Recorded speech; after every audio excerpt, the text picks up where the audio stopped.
in Matthew chapter 13, we read about the parables of the hidden treasure and the great pearl. It's in Matthew 13, verse 44 to 46. Let's start off by reading verse 44. The kingdom of heaven is like treasure hidden in a field. When a man found it, he hid it again, and then in his joy went and sold all he had and bought that field. Yeah, so while he's farming the field, he runs across something with his plow, and it's a treasure chest or whatever it is. And he opens it up and he can't believe his eyes. So it's maybe $1 million, who knows? But anyways, he knows that that's what he wants, but it belongs to the owner of the field. And he wants to be the owner of the field, so covers it up and kind of logs it as to where it is, and he goes out and so that treasure, maybe the field's worth $100,000 or 50,000. I don't know what they were worth, but $1 million treasure, and he's going to do everything he needs to borrow money, whatever he can, to buy the field, and then he'll have the treasure. Verse 45 and 46. Again, the kingdom of heaven is like a merchant looking for fine pearls. When he found one of great value, he went away and sold everything he had and bought it. Yeah, and the same thing again. So parable that he again found this pearl that he just can't believe. He's a merchant man, and he loves his jewels, and he's found a pearl that he can't believe that ever existed. Nobody's ever seen one like it before. So he's going to sell everything he has and going to own this pearl, and the same way again, and this way he will have what he wants because the present owner is not aware of how valuable it is. Amen. And so, Harry, what's the message that we're supposed to receive from this? Yeah, it's the gospel. What's it worth to us? You know, for many people, they ignore it, they throw it away. It's nothing at all. What we really receive is to have a life. Let's say we live after age 60, we have a deal where we can live for the next 1,000 years in joy and privilege and pleasure and have all the things we'd ever want.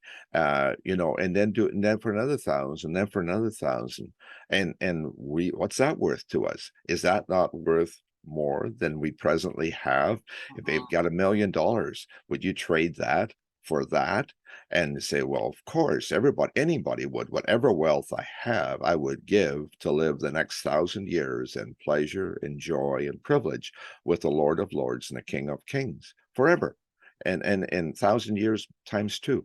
But what do? We don't recognize the value of that gift. That's what he wants to do for us. This is a great treasure.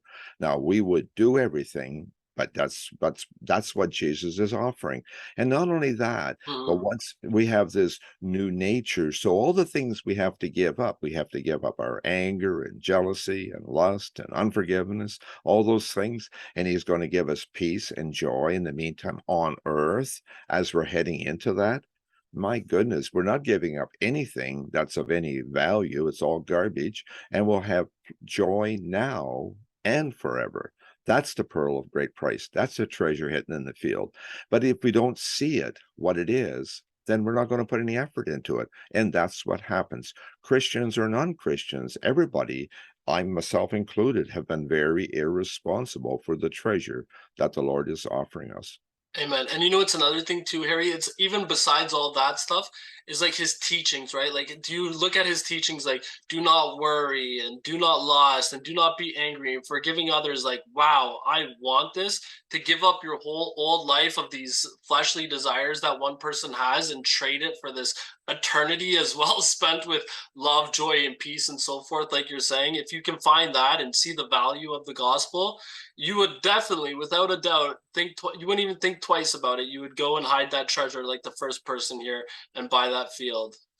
Yeah, and the thing is, all these things, he gives us a new nature, so that new nature has no appetite for the garbage we're leaving behind, because our focus is on that treasure, and that treasure is Jesus, and our new nature wants that, and we don't have all the struggles we have now, the anger and misery and jealousy and lust and all those things. He takes them away. Well, not removed; they're still there, but they're not addictions anymore. They're still attractions. We're still attracted to the world, but it doesn't own us anymore. We have found a new path, a new wealth. Amen. Thanks a lot for this, Harry. Thank you.